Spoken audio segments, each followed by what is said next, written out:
이스라엘 민족이 광야의 40년의 시간을 무사히 통과할 수 있었던 것은 그 척박한 땅 가운데서 공급하시는 하나님의 은혜가 있었기 때문입니다. 하나님이 공급하시던 그 은혜 중에 대표적인 것은 바로 이 만나일 것입니다. 이 만나가 날마다 그들의 가정에 배달되어졌고, 그것을 통해서 그들은 광야라는 어떤 것도 얻기 힘든, 그리고 또 이 광야라는 곳에서도 좀 살만한 곳, 좀 쉴만한 곳, 또 한 곳에 정착해서 좀 어떻게라도 좀 살아보려고 몸부림쳐서 살 수 있는 것이 아니라 계속 떠돌이 생활을 하는 해들은 그들에게는 이 만나의 공급이 없이는 이 40년은커녕 40일도 견딜 수 없었을 것입니다. 그런 의미에서 이 만나는 그들이 광야의 40년을 견뎌내게 만들어준 놀라운 힘입니다. 그렇기 때문에 이 만나는 어쩌면 우리 인생을 광야의 길이라고 비유한다면 우리가 날마다 공급받는 하나님의 은혜를 상징하는 것이라고 말할 수 있을 거예요. 그러니까 여러분들은 지금도 만나를 공급받고 있어요. 바로 하나님의 은혜라는 만나를 공급받고 있는 것입니다. 그것이 우리 인생의 광야길을 우리가 견디며 처천골 향해 하루하루 갈 수 있게 만들어주는 것입니다. 그런데 이 만나는 유통기한이 하루밖에 안 돼요. 우리나라 음식도 하루 만에 유통기한이 끝나는 건 거의 없는데, 있다면 뭐 콩국 정도? 그렇죠? 콩국은 조금 놔두면 금방 쉬더라고요. 하루밖에 안 되는 것입니다. 그래서 출애굽기 16장 20절에 보니까 그들이 모세에게 순종하지 아니하고 더러는 아침까지 두었더니 벌레가 생기고 냄새가 난지라 모세가 그들에게 놓아내라. 이 만나가 어떻게 했다는 거예요? 하루밖에 유통기한이 없는 이 만나였다는 것입니다. 그런데 주님께서 오늘 본문에서 그것을 어떻게 하라는 거예요? 영구 보관하라고 명령하고 있다는 거예요.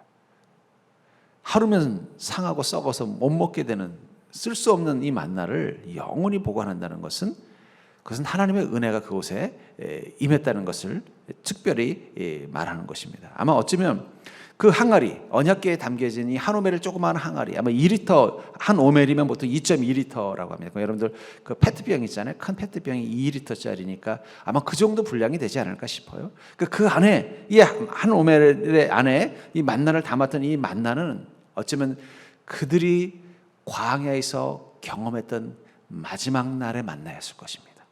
전날 거에서 벌써 썩었을 거 아니에요. 그렇죠? 그러니까 마지막, 하나님께서 오늘이 마지막이다. 너희들은 더 이상 이제 광야 생활을 끝내고 이제 가나안 땅에 들어가서 거기서는 이른비와 늦은비를 통해 내게 공급되는 은혜를 통해서 자라는 그 곡물들을 먹고 살 수 있으니 이 광야와 같은 곳은 아니니 이제 이곳에서 나의 은혜는, 이 만나의 은혜는 오늘이 마지막이다. 그리고 마지막 만나 중에 한 오멜을 어떻게 한 것입니까? 그것을 모아가지고 그것을 항아리에 담아서 언약궤에 넘었을 수도 있을 것입니다.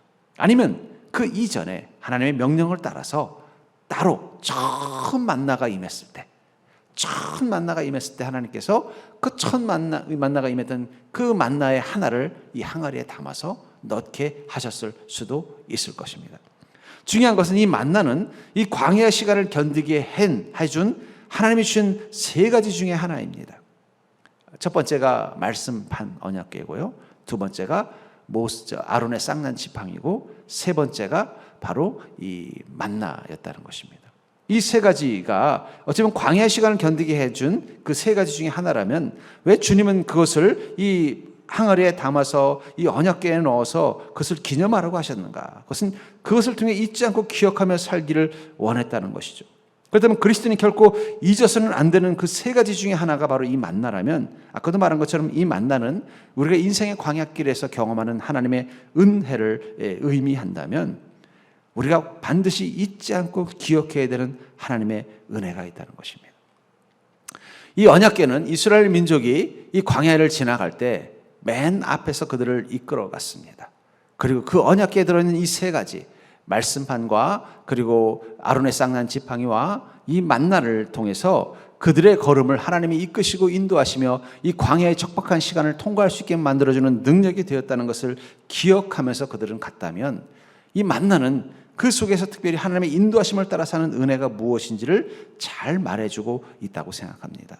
본문 33절과 34절에 보니까 또 모세가 아론에게 이르되 항아리를 가져다가 그 속에 만나 한 오멜을 담아 여호와 앞에 두어 너희 대대로 간수하라. 아론이 여호와께서 모세에게 명령하신 대로 그것을 증거판 앞에 두어 간수하게 하였고, 이것을 이 증거판 언약궤 안에, 이 상자 안에 넣어서 그것을 간수하게 했다는 것입니다. 이 증거판 언약궤는 바로 하나님의 인도하심과 주권을 상징하는 것입니다. 그래서 여호수아 3장 3절에서 보면은 이스라엘 민족이 이 가나안 땅으로 들어갈 때 레위 사람 제사장들이 너희 하나님의 언약궤 매는 것을 보거든 너희가 있는 곳을 떠나 그 뒤를 따르라 하면서 언약궤 뒤를 따라 가도록 명령하고 있다는 것입니다.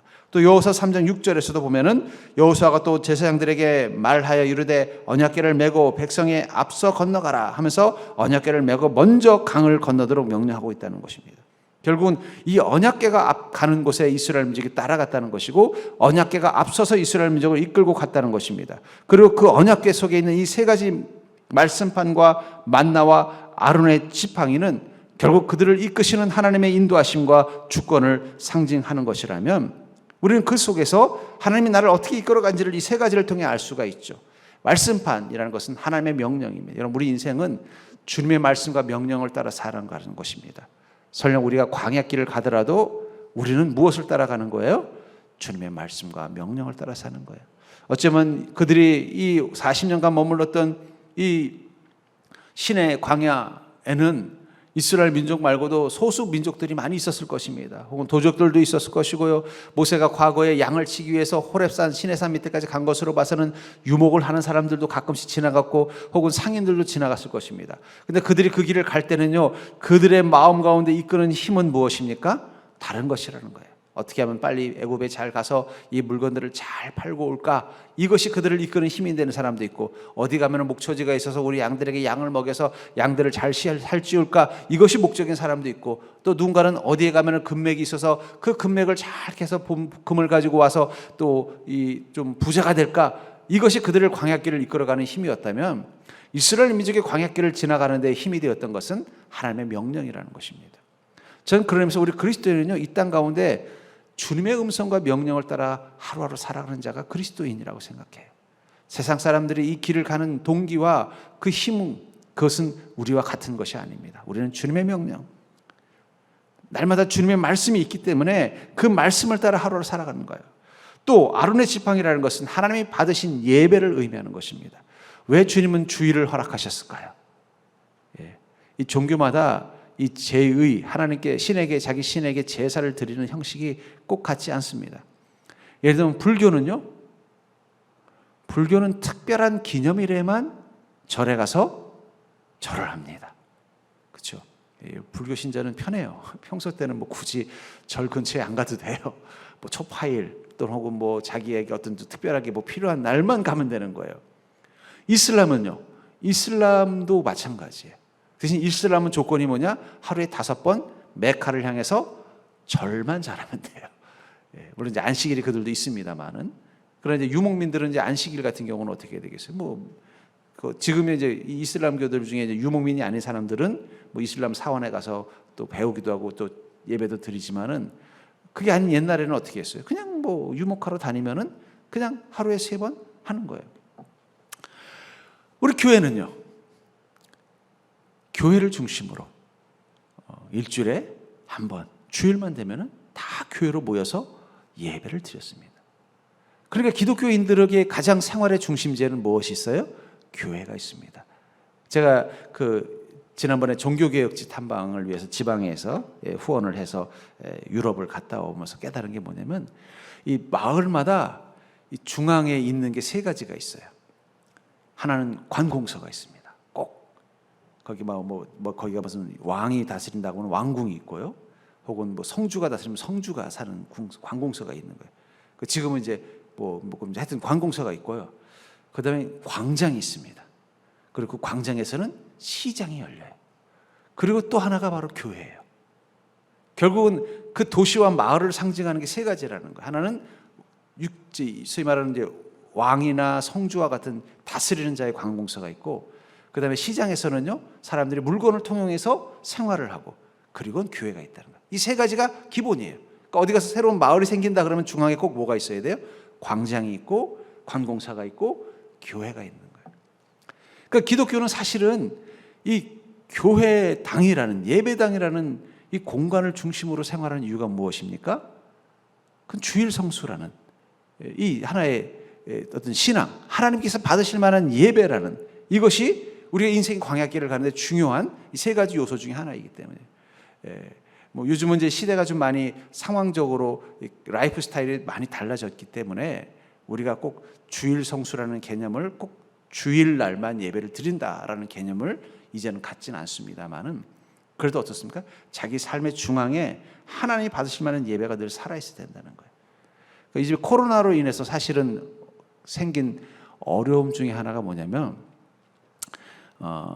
소위 그냥 혼자 집에서 예배를 드려도 된다라는 생각이에요. 물론 그것이 하나님이 받으실 만한 예배라면은 또 얘기가 달라질 수 있겠습니다만은 그러나 혼자서 집에서 예배 드릴 때 하나님 받으실 만한 예배 드리기가 준비되기 쉽지 않잖아요. 그렇죠? 그 언약궤 안에 있었던 지팡이는 모세의 지팡이가 아니라 아론의 지팡이였습니다. 모세의 지팡이와 아론의 지팡이의 차이점은 뭐냐면 모세의 지팡이는 하나님의 명령과 사명을 이 땅 가운데서 행하기 위해서 주어진 능력의 지팡이라면 아론의 지팡이는 하나님의 백성들이 하나님을 만나는 자리가 되게 하도록 하기 위해서 필요한 능력이라는 거예요. 그러면서 예배는 우리 그리스도인이 인생 광야길을 지나는데 가장 중요한 요소입니다. 그러니까 여러분들이 반드시 살아있는 예배, 하나님의 임재하심을 경험하는 예배를 경험하는 자가 되어야만 이 광야길을 잘 가고 있는 거예요. 예배의 감동과 은혜를 잃어버렸다면 그러면 우리는 지금 마치 그 언약궤가 엄치 광야를 지나가는 이스라엘 민족과 같은 상황이라고 이해하셔도 된다는 거예요. 저는 그런 의미에서 어쩌면 이 코로나 이후 우리 교회들마다 주어진 중요한 과제 중에 하나가 뭐냐면 바로 예배의 회복입니다. 근데 또 역으로 생각해 보면요, 예배 회복이라는 게 무엇을 의미할까요? 뭐 예배당에 모여서 정해진 시간에 예배를 드리는 것도 예배의 회복이겠지만 중요한 건 그 예배 속에서 성령님의 역사하심, 하나님의 임재하심을 경험하는 예배를 만드는 게 중요하더라고요. 앞으로 이 교회들마다 가장 교회가 앞으로 집중해야 되는, 과거에 우리 교회들이, 특별히 우리나라의 교회들이 그 소위 집중했던 집중했던 이 사역을 보면은요, 뭐 70년대, 80년대 때 가장 집중했던 것은 교육이었습니다. 그래서 뭐 주일학교, 뭐 학생부, 청년부에서 교육 사역에 엄청난 에너지를 투자해서 제자 훈련도 하고, 물론 성령 집회도 했습니다만.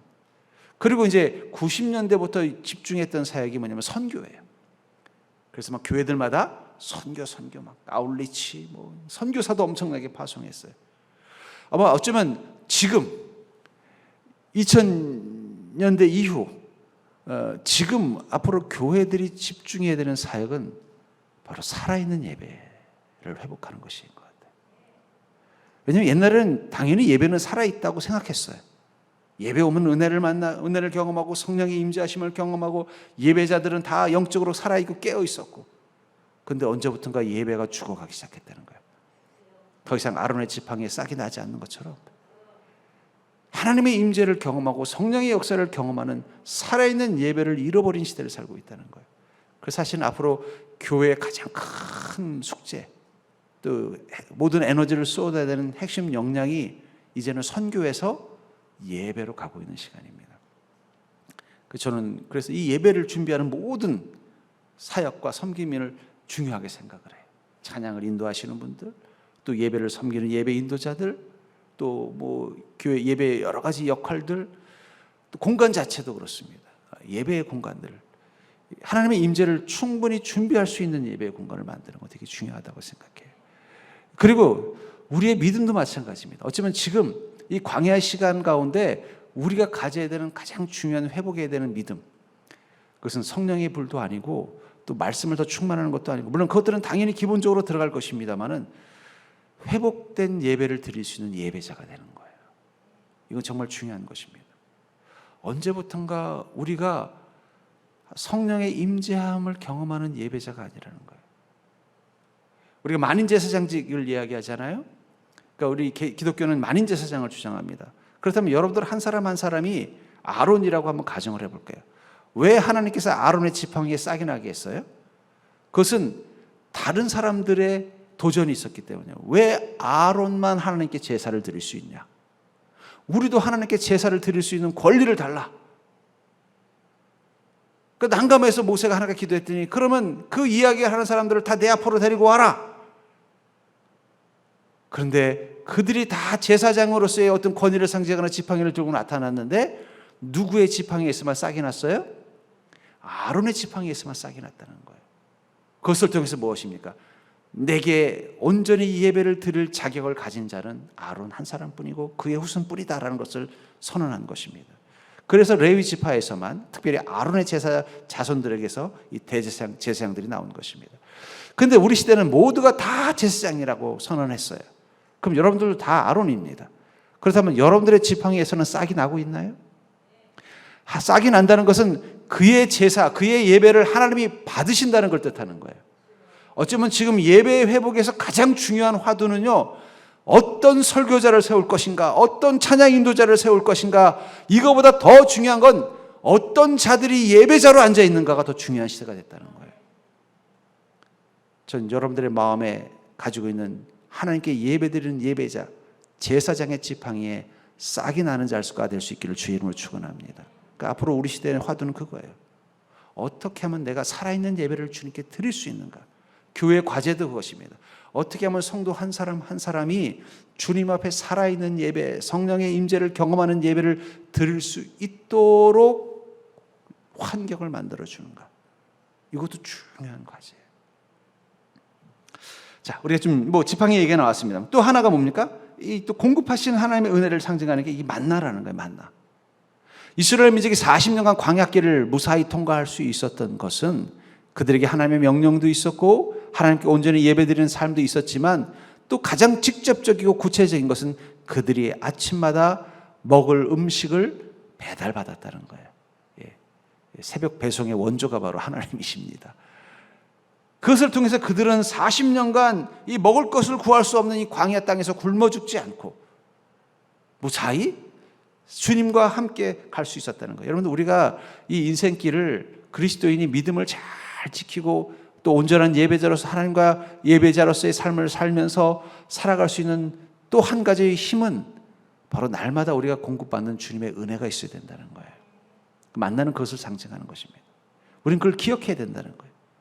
여러분들이 인생의 광야길을 갈 때 반드시 가져가야 된다면 세 가지를 가져가야 되는 거예요. 하나는 그 속에서도 주님의 말씀과 명령, 또 하나는 그곳에서도 날마다 주님을 경험하는 예배자의 어떤 살아있는 예배, 그리고 마지막이 내 삶 가운데 이 어렵고 척박한 상황 가운데 공급되는 하나님의 은혜라는 것입니다.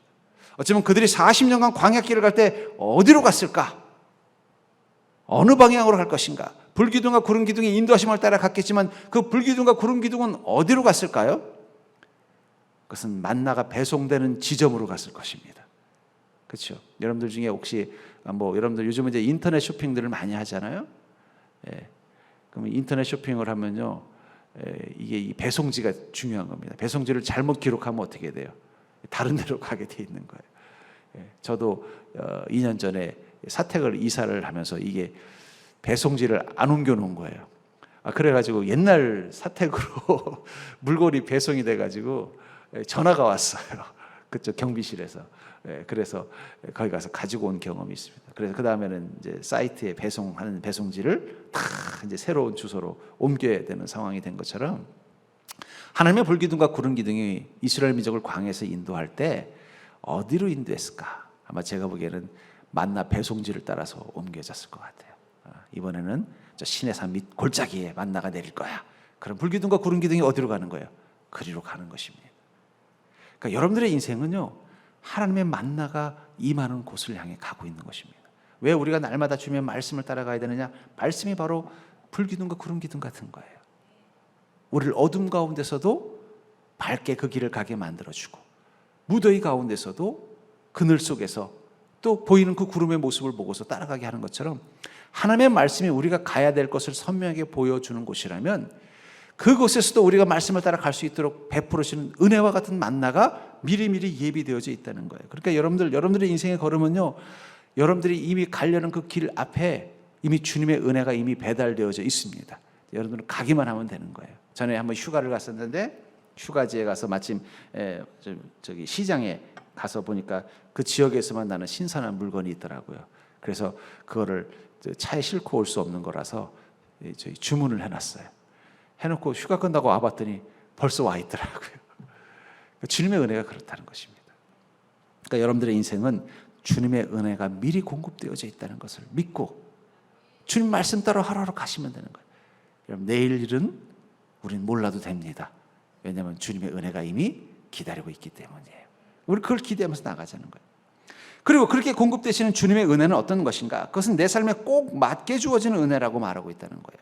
16절부터 19절에 보면은 여호와께서 이같이 명령하시기를 너희 각 사람은 먹을 만큼만 이것을 거둘지니 곧 너희 사람 수요대로 한 사람의 한 오멜씩 거두되 각 사람이 그의 장막에 있는 자들을 위하여 거둘지니라 하셨느니라. 이스라엘 자손이 이같이 하였더니 그 거둔 것이 많기도 하고 적기도 하나 오멜로 되어 본즉 많이 거둔 자도 남음이 없고 적게 거둔 자도 부족함이 없이 각 사람은 먹을 만큼만 거두었더라. 모세가 그들에게 이르기를 아무든지 아침까지 그것을 남겨두지 말라 하였으나 여기 부족함이 없었다. 근데 이 한 오멜, 아까도 말한 것처럼 거의 한 2리터, 2.2리터 정도, 페트병 하나 정도 되는 분량인데 이 한 오멜을 주님께서 어떻게 했냐면 그 가정의 수만큼 나눠주라고 한 거예요. 그랬으면은 한번 생각해 보세요. 가정의 수만큼 나눠주라고 했으면 뭐 예를 들면 우리 식구가 5명이다. 그러면 5오멜을 거두어 갔을 것입니다. 그럼 그 5명 중에는요, 많이 먹는 사람도 있고 조금 먹는 사람도 있잖아요. 그날따라 배가 많이 고픈 사람도 있고 그날따라 입맛이 없는 사람도 있을 거 아니에요. 그날따라 뭔가 전날 먹은 게 좀 안 좋아서 체해서 그날따라 5명 중에 1명은 안 먹을 수도 있잖아요. 그러면 당연히 어떻게 되겠어요? 남아야 정상이잖아요. 그렇죠? 근데 어떻게 됐다고 말하고 있어요? 남음이 없고 적게 거둔 자도 부족함이 없고 각 사람은 먹을 만큼만 거두어지더라는 거예요. 신기한 거예요. 버릴 게 없는 거예요. 유일하게 다음날 아침까지 남아서 썩은 건 어떤 거냐면 그 생각이 든 거예요. 이거 보니까 어저께 우리 5 식구가 먹었는데 5오멜 가져와서 먹었더니 딱 맞았다는 거예요. 근데 우리 막내가 요즘 나의 키가 크더니 그냥 자꾸 더 먹고 싶다고 자꾸 얘기하는 걸 보니까 내일은 6오멜을 혹시 가져가 봐야 되겠네? 한 오멜을 더 가져가서 남으면 어떻게 되는 거예요? 그거는 썩어서 없어지더라는 거예요. 그거 신기하다. 그러니까 이 오멜은 가족 수대로 그 사람의 위장의 크기에 따라서 혹시 그들 중에 이 찌양이 있었으면 어떻게 되나 상상을 해봤어요. 여러분 찌양이 누군지 모르죠? 우리 젊은이들은 압니다. 찌양이 있었으면 그 찌양은 몇 오멜을 먹어야 되는 거예요? 한 100오멜은 먹어야 되나요? 근데도 한 오멜만 가져가도 어떻게 해요? 부족함이 없더라는 거예요. 결국은 전 여기서 이 오멜이라는 단위는요, 우리가 생각하는 일반적인 1리터, 2리터의 개념이 아닐 거라고 생각해요. 저는 그러다 그게 뭐에 해당될까 하다가 깨달은 게 뭐냐면 이 한 소끔, 한 꼬집이라는 단위예요. 우리 이거 주부 어르신들은 알아요. 된장찌개 한 소끔 끓여서 한 소끔이 정확히 얼만큼 끓이는 건지는 우리는 몰라요. 그냥 그걸 아는 사람만 아는 거예요. 소금을 한 꼬집. 한 꼬집이 도대체 몇 미리인지 몰라요. 몇 미리그램인지 모르지만 그러나 그 한 꼬집을 넣으면은 딱 그 나물의 맛이 간이 딱 맞는 거예요. 그것은 오직 그 가정의 주부만 아는 분량입니다. 우리 집 된장찌개는 이 정도 끓이면은 적당하게 우리 가족들이 먹을 만큼의 온도가 돼서 잘 먹는다. 그게 한 소끔이에요. 한 꼬집은요, 우리 가족들은 좀 싱겁게 먹기 때문에 다른 집보다 요만큼 꼬집 넣으면은 충분히 맛있다고 말할 거예요. 이거는 다른 사람, 다른 나라 셰프가 와서는 절대로 흉내낼 수 없는 분량이라는 거예요. 그것은 그 가정을 누구보다 잘 알고 있고 가족들의 입맛과 가족들의 그 어떤 미각을 잘 아는 주부만이 결정할 수 있는 거예요. 한 꼬집이 얼마큼인지 어떻게 해요? 사람 손마다 손가락도 틀리고 잡으면 소금 양도 다른데 근데 정확하게 맛이 맞는단 말이에요. 이 한 오멜은 그런 의미예요. 무슨 얘기예요? 하나님은 우리의 사정을 누구보다 잘 알기 때문에 우리에게 정확하게 필요한 분량을 아시는 거예요. 모자르지도 않고 남지도 않는 만큼. 그게 주님의 은혜입니다. 그러니까 여러분, 주님이 여러분들에게 주셨을 때 그것을 나를 누구보다 잘 아시는 주님이 주신 분량이라고 믿는다면 어떻게 되겠어요? 그것에 감사하면서 받는 게 믿음이라는 거예요. 근데 아까도 말한 것처럼 이 남긴 사람은 어떤 사람이에요? 모자랄 거라고 생각하는 사람이에요. 우리 애가 점점 크는데 이제는 얘는 2오멜은 줘야 되는데 이런 불안한 마음을 가지고 두 오멜을 남기면 컸는데도 여전히 한 오멜만 먹으면 되는 거예요. 신기한 거예요. 꼬맹이 때도 한 오멜 주면은 딱 그거 먹고 끝나더니 이게 커가지고 20대, 10대가 됐는데도 여전히 한 오멜만 주면은 탁 먹더라는 거예요. 사도행전 15장 8절에 보면은 또 마음을 아시는 하나님이 우리에게와 같이 그들에게도 성령을 주어 증언하시고, 여기 하나님은 우리를 어떤 분이라고 말씀하시냐면 우리의 마음을 아신다. 우리의 상황, 우리의 모든 것, 우리의 머리카락까지 세시는 그 하나님이 그들에게도 성령을 주셨다. 그렇다면 그 성령님은 어떤 하나님이실까요? 바로 그 하나님의 한 꽃잎 같은 거예요. 그 성령님은 우리를 누구보다 잘 알아서 우리 인생 가운데 어떤 은혜를 주어야 되고 어떻게 인도하셔야 되고 어떤 사랑과 능력으로 함께 하셔야만 우리 삶에 감사와 만족이 충만할 수 있는지를 아시는 분이라는 거예요. 마치 개인 레슨을 해주는 코치와 같은 거예요. 코치들은요 1대1, 프로 선수들은 다 1대1 코치들이 있습니다. 그 1대1 코치들은요 오직 그 선수를 위해서만 코치를 해주는 거예요. 뭐 예를 들면 유현진 선수다 그러면 유현진 선수 전담 코치가 있어요. 그 사람은 유현진 선수가 가장 최고의 투수가 될 수 있도록 그를 옆에서 그를 위해서만 집중하고 그에게 맞는 강도의 훈련을 시키고 그에게 맞는 트레이닝 프로그램을 준비하는 것처럼 성령님은 우리 인생에 그 하나님의 은혜의 한 꼬집을 정확하게 공급해 주시기 위해서 우리와 함께 하시는 하나님이에요. 그러니까 우리가 왜 성령님께서 공급해 주시는 은혜를 누리고 살아야 되는가? 그게 우리 입에 딱 맞기 때문이에요. 우리 인생에 딱 맞는 은혜를 성령님을 통해서 주시기 때문이에요. 그래서 느헤미야서 9장 19절부터 21절은 이렇게 말합니다. 주께서는 주의 크신 궁일로 그들을 광야에 버리지 아니하시고 낮에는 구름기둥이 그들에게서 떠나지 아니하고 길을 인도하며 밤에는 불기둥이 그들이 갈 길을 비추게 하셨사오며 또 주의 선한 영을 주사 그들을 가르치시며 주의 만나가 그들의 입에서 끊어지지 않게 하시고 그들의 목마름을 인하여 그들에게 물을 주어 40년 동안 들에서 기르시되, 주님은 그들을 광야에 있는 시간들을 뭐라고 말씀하셨어요? 40년 동안 들에서 기르셨다. 부족함이 없게 하심으로 그 옷이 헤어지지 아니하였고 발이 부르트지 아니하였사오며. 여러분 40년간 광야에 있으면 옷이 헤어지고 발이 부르트고 어떨 때는 굶주리기도 하고 목마름도 해야 되는데 어떻게 했다는 거예요? 하나님이 때를 따라 공급하시는 은혜로 그 삶을 부족함이 없도록 만들어줬다는 거예요. 여호와는 나의 목자시니 내게 부족함이 없으리로다. 그가 나를 푸른 초장으로 누이시며 쉴 만한 물가로 인도하시는도다. 만나 속에는 그런 하나님의 뜻과 계획이 담겨져 있다는 거예요. 그걸 우린 기억하고 살아야 된다. 아마 어쩌면 그 만나, 이 언약궤 속에 있어서 이 한 오멜 항아리 속에 있는 이 만나를 묵상할 때마다 사람들은 그럴 겁니다. 이 한 오멜은 우리를 누구보다 잘 아시는 주님이 우리 인생이 부족하지 않도록 채우시는 하나님의 은혜를 상징하는 것이다. 그래서 우리는 어떻습니까? 주님과 함께 동행하는 삶이 내가 이 땅에 사는 최고의 삶이라는 것을 믿는 믿음이 있다는 거예요. 그래서 우리는 날마다 주님과 동행하는 삶을 살려고 하는 것입니다. 또 세 번째로 우리가 만나를 통해서 기억하고 살아야 되는 하나님의 은혜는 바로 내가 세상의 복의 근원이 되어 산 은혜가 있다는 것을 기억하는 것입니다. 16절에 보니까 여호와께서 이같이 명령하시기를 너희 각 사람은 먹을 만큼만 이것을 거둘지니 곧 사람의 수요대로 한 사람의 한 오멜씩 거두되 각 사람이 그 장막에 있는 자들을 위하여 거둘지니라. 근데 이것을 거두는데 어떻게 했다고 말하고 있냐면 장막에 있는 식구들이 다 나오는 게 아니라 그 중에 한 사람의 대표로 와서 식구 수만큼 거두면 되는 거예요. 우리 식구가 5명이면 5오멜을 거두면 되고요. 10명이면 10오멜을 거두면 된다라고 말하고 있습니다. 그런데 이 만나는 어디에 내렸어요? 장막 근처에 내렸다라고 말하고 있어요. 뭐 예를 들면 만나가 뭐 걸어서 한 2-3km 떨어진 곳에서 가져와야 된다면야, 야, 너희들은 좀 쉬어라. 뭐 같이 가냐? 아빠가 혼자 가서 5 식구 거 다 가져올게. 이렇게 하면 되잖아요. 근데 이 만나는 어디면 장막 주변에 내렸다는 거예요. 그러면요, 아침에 기상시켜가지고 그릇 하나씩, 한 오멜 그릇 하나씩 주면서 각자 먹을 만큼 담아와 이래도 되잖아요. 그런데 왜 하나님은 한 사람을 책임자로 주고 그에게 가족의 수만큼 오멜을 가져오게 하셨을까? 어쩌면 그것은 그 가장을 통해서 그 가족이 주님의 복을 누리게 된다는 것을 말씀해 주고 싶어서 하신 것 같습니다.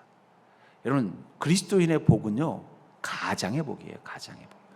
우리 가장이 왜 열심히 돈을 벌어요? 요즘 가장은 꼭 남자만을 의미하는 건 아니겠죠? 왜 가장이 가족들을 위해서 열심히 돈을 법니까? 가족들이 그 번 돈으로 만족하기 위해서라는 거예요.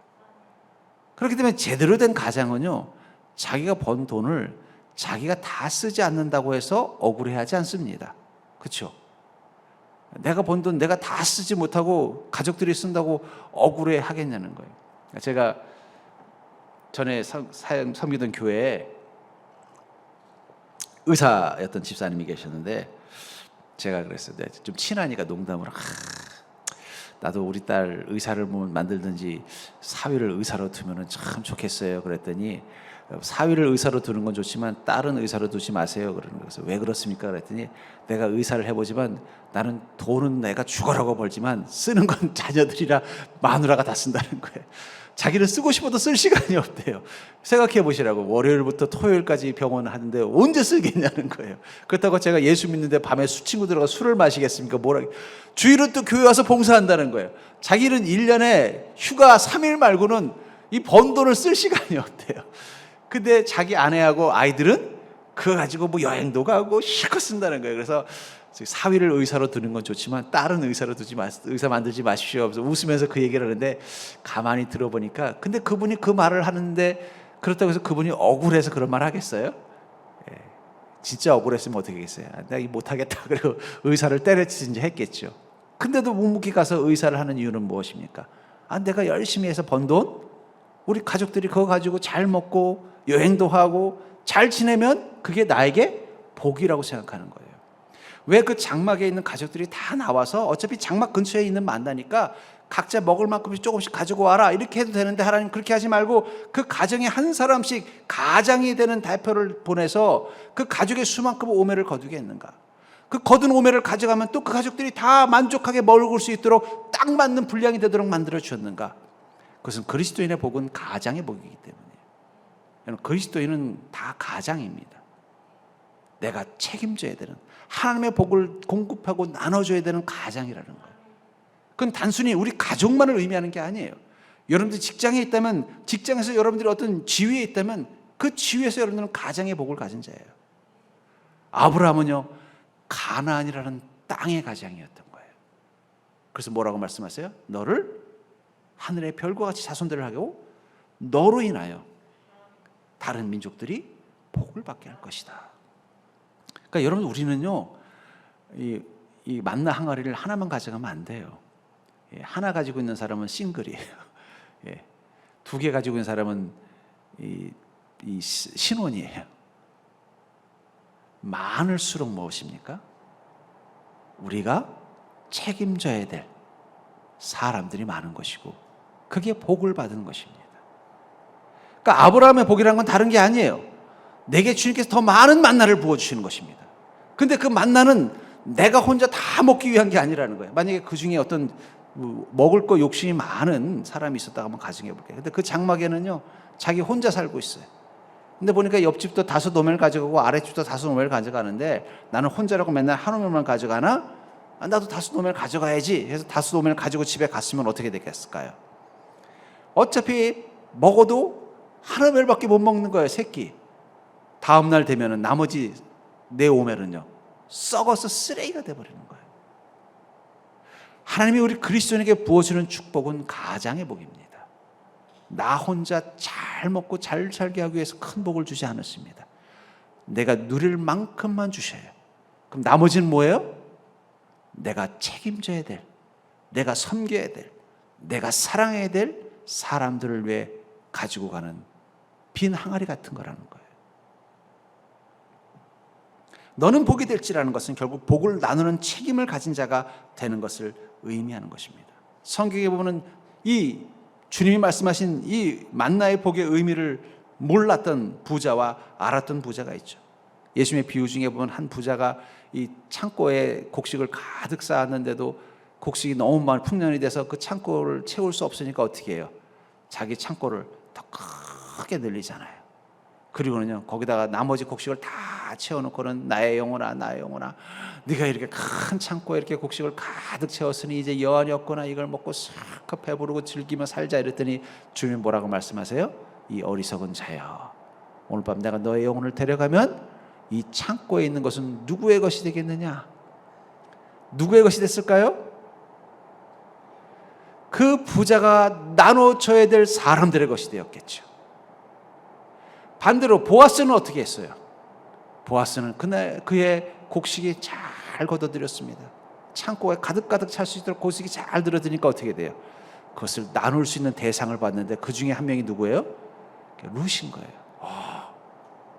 저 룻이라는 여인이 참 효심도 많고 참 이 이방 여인인데 믿음도 좋고, 저 여인이 이 겨울에 배 굶지 않도록 내가 도와줘야겠다 해서 종들에게 어떻게 해요? 그 나달을 좀 많이 주라는 거예요. 아마 분명히 보아스는요, 그 걷어들인 풍년이 된 그 곡식들을 종들에게도 넉넉하게 품삯으로 나눠줬을 것입니다. 왜냐하면 보아스는 뭐 어떻게 생각한 거예요? 주님이 나에게 이렇게 많은 오매를 주신 것은 나 혼자 이 창고를 채우라고 하신 게 아니라 내가 더 큰 가문의 가장, 더 많은 자에게 이것을 나눠줄 수 있는 역할을 하는 가장이 되게 하시기 위해서, 복이 되게 하시기 위해서라고 생각했기 때문에 그렇게 행동한 것입니다. 단지 룻이 이뻐서 특별히 해준 게 아니라는 거예요. 보아스의 그 믿음으로부터 시작된 이 모습이라는 거예요. 하나님이 그런 보아스를 귀하게 여기셨기 때문에 그를 다윗의 조상이 되게 만들어 준 것입니다. 그런 의미에서 복이 있는 사람은요, 하나님의 계명, 그 말씀을 순종할 수밖에 없어요. 하나님을 사랑하는 것을 위해서 자신이 가지고 있는 오매를 쓰고, 그리고 이웃을 사랑하기 위해서 내가 가지고 있는 오매를 나누는 자가 되는 게 바로 복 있는 자이기 때문입니다. 그런 마음 가지고 주님과 동행하는 자에게 하나님은 만나를 담을 수 있는 빈 항아리를 더 주시는 것입니다. 그걸 가지고 너의 장막 바깥에 가서 더 많이 거두어라. 내가 보니까 너는 그것을 괜히 놔뒀다 썩히는 자가 아니라 충분히 더 많은 자에게 나눠줄 수 있는 자구나. 너의 인생에는 더 많이 너를 통해 복을 공급받는 자를 더 많이 보내줄 테니까 그걸 감당하는 인생이 되게 하라라고 말씀하는 것입니다.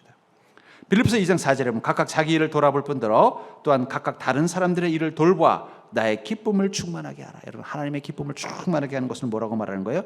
자기 인생의 은혜도 충분히 공급받아서 살아갈 뿐만 아니라 다른 사람들의 인생도 돌봐줄 수 있는 능력을 가진 자가 되라는 거예요.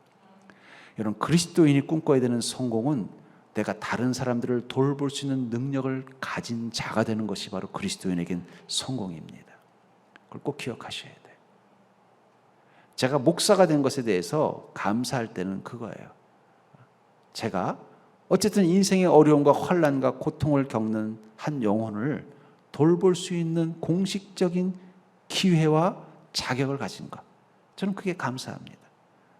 제가 하나님의 말씀을 여러분들에게 전달할 때도 제가 가장 중요하게 생각하는 것은 그 하나님의 말씀의 전달을 통해서 성도님들이 자기 삶에 지금 지쳐있는 인생의 광야길에서 하나님의 만나를 공급받을 수 있다면, 위로와 격려와 지혜와 용기를 경험할 수 있다면, 또 잘못된 길을 가고 있다가 하나님의 꾸지람의 계명을 통해서 다시 바른 길로 갈 수 있게 해줄 수 있다면, 그리고 이 예배를 통해서 자기를 세워서 다시 하나님을 온전히 경험하는 예배자로 설 수 있게 한다면, 그게 제가 이 일을 해야 되는 가장 중요한 역할이고, 그 일을 해낼 때 저는 복이 있는 목사라고 생각을 합니다. 전 여러분들이 다 복이 있는 자가 되기를 주의 이름으로 축복합니다. 그것은 다른 말로 표현하면 다른 사람들의 일을 돌볼 능력을 가진 자가 되는 거예요. 하나님, 저 좀 복 좀 주십시오. 그럼 내 마음, 내 인생이라는 그 한 오멜의 항아리를 채우는 게 목적이 아니라는 거예요. 여러분들의 손에는 항아리가 한 개만 있으면 안 돼요. 한 오멜짜리 이 항아리가 마치 페트병으로 치면 페트병이 한 수십 개 있어야 돼요. 그러면 그 수십 명의 분량을 여러분들이 채우기 위해서 가지고 오는 것입니다. 저는 그것이 바로 우리가 주의 복을 더 풍성하게 누리는 모습이라고 생각을 합니다.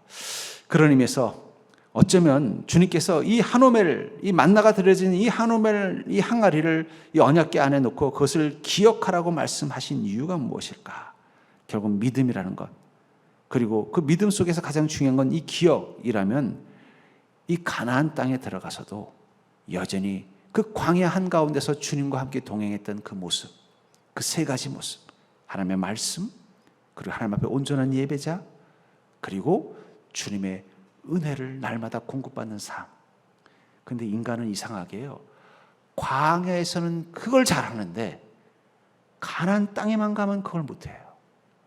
인생의 시련과 환란이 있을 때는 더 말씀에 귀를 기울이고, 인생의 어려움이 있을 때는 더 자기 인생의 그 빈 항아리에 주님의 은혜의 만나를 채워서 가지고 오고, 인생의 그 광야길을 지나갈 때는 더 살아있는 예배자가 돼서 주님을 만나는데, 가나안 땅에만 넣어주면은요, 갑자기 말씀을 잃어버리고 예배의 힘을 잃어버리고 주님의 은혜를 잃어버려요. 주님 그것이 걱정이 돼서 어떻게 한 거예요? 그걸 기억하라는 거예요. 그걸 기억하게 하기 위해서 하루면 썩어버리는 만나를 영원히 썩지 않도록 방북 처리해서 그것을 이스라엘 민족에게 준 것입니다. 어쩌면 여러분들 중에는 지금 광야길을 지나가는 분도 있고, 이미 그 광야길을 통과해서 나름대로 자기 인생의 가나안 땅을 머무는 사람도 있을 것입니다. 그러니까 중요한 건 여러분들이 광야에 있든 가나안에 있든 여러분들의 걸음의 중심에 하나님의 언약궤가 있어야 된다는 거예요. 그 안에 있는 하나님의 말씀이 여러분들의 삶 가운데 여전히 살아있어야 되고, 여전히 주님을 만나는 예배에 살아있음이 경험되어져야 되고, 그리고 날마다 주님의 은혜가 공급되는 기쁨을 사모하고 누리셔야 된다는 거예요. 그걸 잃어버리는 게 가장 위험한 것입니다. 그것을 위해서 주님은 지금도 그것을 기억하고 살라고 말씀하고 있습니다. 전 여러분들이 광야의 시간이든 가나안의 시간이든 그것을 기억하고 사는 자가 되기를 주의 이름으로 간절히 축원합니다.